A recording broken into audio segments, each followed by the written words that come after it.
bagay, kaya mas pinili niya na lumayo sa piling ko. Lagi na lang mali niya ang aking nakikita.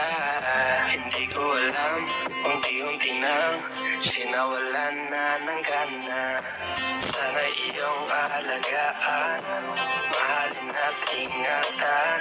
Nagsisisi akong hinayaan na mawala na lang, hindi ko na naagapan. Ikaw na ang may hawak ng dati kong mundo. Makita lang siya na masaya, ay masaya na rin ako. Pwede bang ingatan mo siya? Mga bagay na di ko man lang nagawa nung kami pa. Bawat larawan nyo na magkasama, ay may mga ngiti nyo na higit nung kami pa. Ingatan mo siya, dahil mali ako noon.